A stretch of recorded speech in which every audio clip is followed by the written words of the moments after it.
If you pick the wrong area in Dubai right now, you can lose money in the first 3 years or even end up holding a property that you can't resell until 2029. And the worst part is that most investors never realize this until it's too late. I've been working in Dubai real estate for over 6 years, and I can tell you now that your results won't be decided by the big area names that you see on brochures, but by the timeline of the district, the quality of the developer, and where the project sits inside the community. If you misunderstand even one of those, you can easily pay a premium for central units that give you only a 5% return, buy into a district that won't mature for 8 to 10 years, or try to resell after 2 years, only to realize that the building won't actually appreciate until year 4. So in this video, I'm going to be showing you the areas that will be the worst places to invest right now and why. How timelines, developer quality, and micro locations change your outcome, and how to avoid getting stuck in a project that quietly drains your money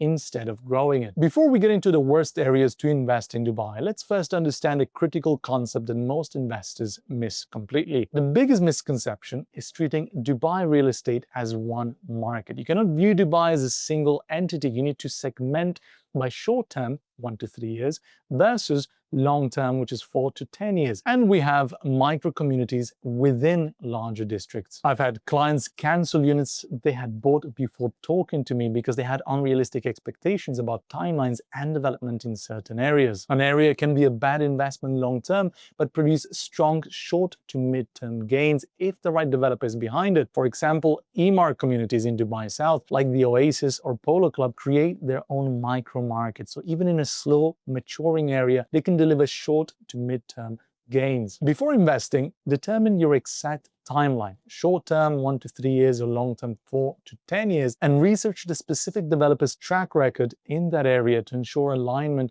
with your investment goals. Now, I've spent over 6 years living and working in Dubai real estate. I've seen which investments succeed and which fail. If you're considering investing in Dubai property, I'd like to offer you a free consultation. We'll discuss your goals, timeline, and budget to create a customized investment plan. Just click the link in the description to book your call today. Now that you understand Dubai isn't one unified market, let's explore the specific areas that pose the greatest risk to investors, especially if you're looking for short-term returns. Many investors don't realize that not all developers behave the same within the same area. They see Dubai South as a single opportunity when the reality is much more complex. I've had clients eager to buy apartments in Dubai South, which were directly on the new flight path from Al Maktoum Airport, so I advised them against it. Dubai South will take a very long time to develop, which means that your investment could be stuck for years before seeing significant returns. While smart communities like the Oasis or Polo Club can perform well even in short term, new developers or those without the best track records will take a very long time to produce any profit in these areas. Avoid Dubai South if we're talking about new developers. If you're determined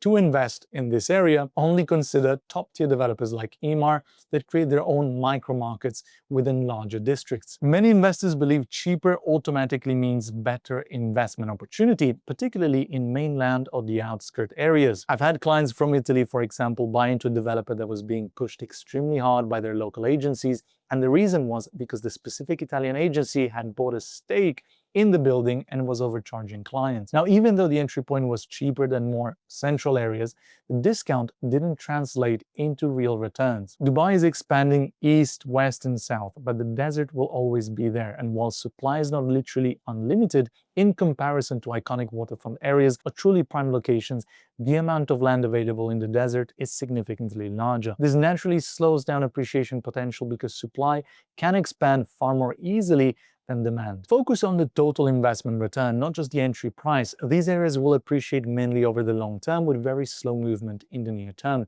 making them poor choices for investors with 1 to 3 year horizons. Contrary to popular belief, central doesn't equal best investment. Areas like downtown, Dubai Marina, Palm Jumeirah, and Emaar Beachfront are not automatically the best options for rental or capital appreciation. I had a Russian client about 3 years ago who was very keen on buying a villa in Palm Jumeirah because he was renting there and wanted to stop wasting money on rent. We spent around 3 weeks viewing multiple villas. In the end, he decided to hold off and wait for an off-plan project, and later ended up buying in Palm Jebel Ali. Why?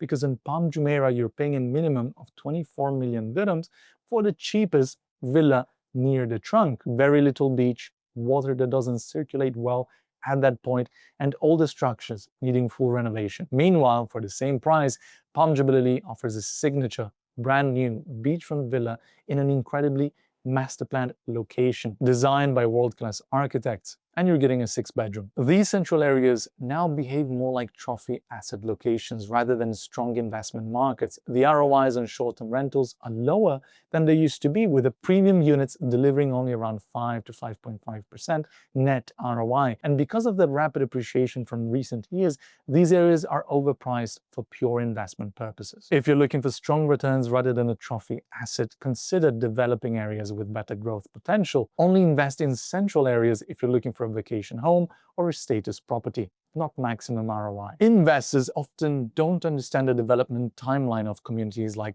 Jebel Ali. One of my clients asked why Jebel Ali villas were selling so quickly despite the long timeline. The answer is simple. Long-term investors are treating it as Jumeirah 2.0, but many agents sell it as a short-term flip, which is how investors get stuck. Jebel Ali will take a very long time to develop fully. However, because it's backed by a premium developer, Nakheel Dubai Holdings, it creates a different market dynamic. It's essentially comparing Jumeirah against Jebel Ali, where for the same price, you're getting a brand new signature villa in Jebel Ali versus the cheapest, oldest one on Jumeirah. Only invest in Jebel Ali if you have a long-term horizon, 4+ years, but recognize that the premium developer backing gives it advantages over other long-term development areas. Many investors focus solely on location without considering how specific unit characteristics affect investment performance. I've had clients who run their own property management companies in Spain, the UK, Italy, and even Latin America. What they told me, and I fully agree,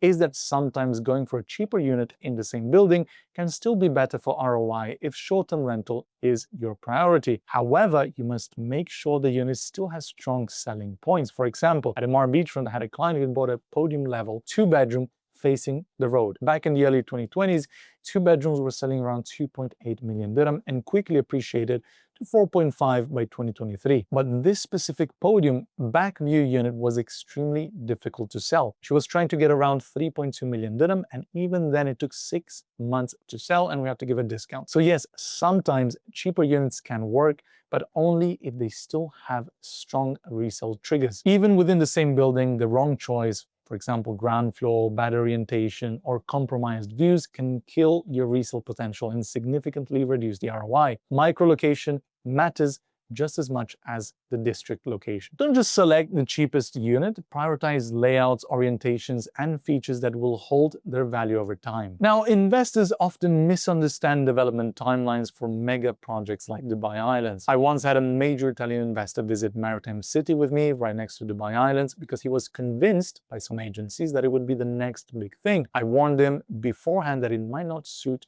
his taste. He prefers resort-style, quiet waterfront living. And the moment he saw the industrial side of Maritime City, especially the massive ship repair docks and cranes, he told me, "Chris, let's go back." We didn't even get out of the car. And the truth is, we still have no official confirmation that the ship repair facilities will be moved from Maritime City. Covering a 60-meter industrial machine with decoration, as they say, is not realistic. This is why some clusters within mega projects do perform while others do not. Dubai Islands, while right next to Maritime City, is different because its low-rise cluster planning allows certain zones to become livable and in demand faster than expected. Plus, we have the sea-facing, the marina-facing, the skyline-facing units in the early phases, which have already shown steady appreciation despite the larger project still developing with the golf courses and the mall on the islands. Now, when investing in Dubai Islands, focus strictly on waterfront or marina clusters in the early phases, where natural scarcity will create